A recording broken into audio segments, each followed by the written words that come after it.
Dahil mahalaga ang graduation, dapat bongga ang celebration. Kaya naman libreng mga litrato ang handog namin sa mga estudyante nating kapuso.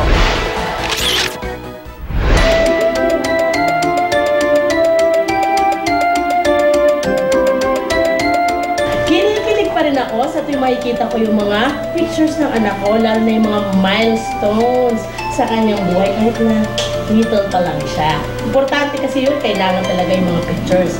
Kaya ngayong graduation month, sisiguraduhin namin na magiging espesyal ang inyong graduation dahil meron po kami libreng photo booth para sa ating mga kapusong gagraduate dyan po sa Tondo, Maynila.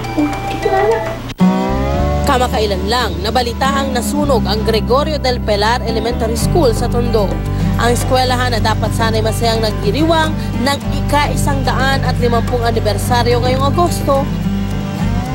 Ito na ngayon, halos lahat abo na. Pero sa kabila ng malungkot na pangyayari, hindi pa aawat ang mga Gregorian na i-celebrate ang kanilang pagtatapos.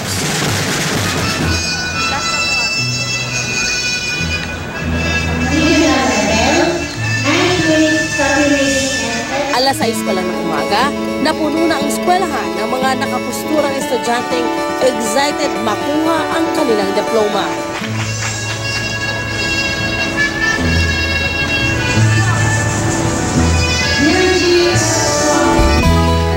At habang lahat ay busy sa program, ihahanda naman namin ang aming munting regalo para sa mga graduate, ang libreng photo booth.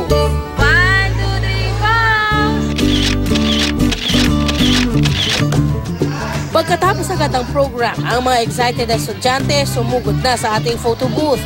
Nauna nang nagpa-picture ang teacher na ito, kasama ang drum band niyang tumugtog kanina sa programa. Sa dami nilang gusto makisiksik sa isang litrato, binuhat na lang ang pinakamaliit para makita sa camera. Statement placards naman ang pinagkatuwaang props na magbabarkadang ito. Pagdating sa last shot nila, ayan na't agawan sa props na sombrero.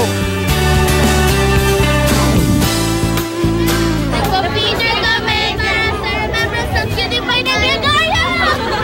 Grabe ang cute niyo naman talaga. Thank you, good news! Naspatan din namin ang mga teacher na game mag-post sa photo booth.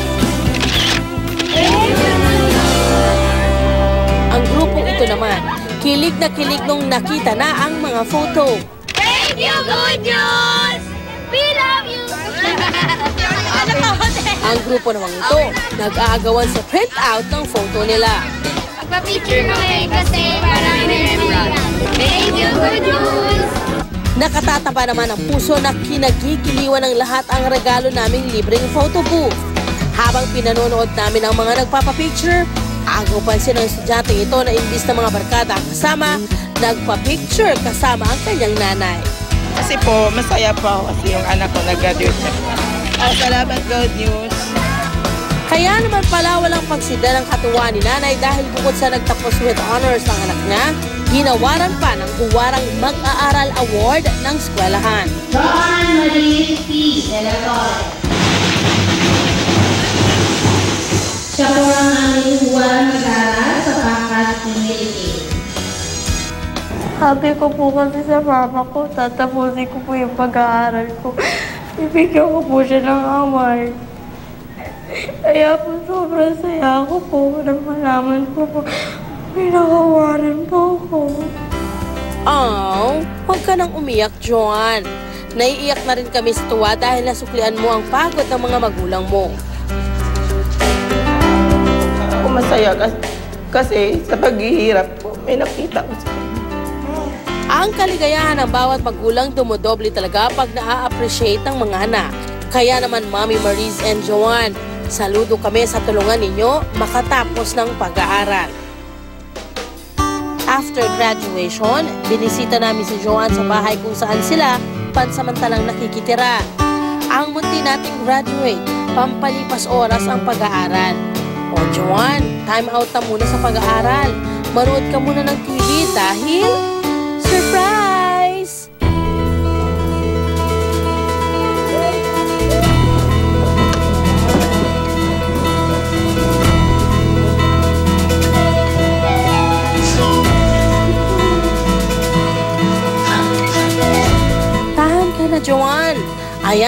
lang si Mami ang may regalo. Meron ka ng kompletong school supplies, bag at sapatos na magagamit sa pasukan. Salamat po talaga kasi hindi po namin in-expect po nga ganito po mangyari po. Maraming salamat po. Papangako po sa mama ko, mag-aaral ko mabuti. Sa bawat pagtatapos, may panibagong simulang lalakbayin. Sa ating mga graduates ngayong taon, congratulations! Sana ipagpatuloy nyo ang pagbibigay saya sa mga taong nagsusumikap para sa inyong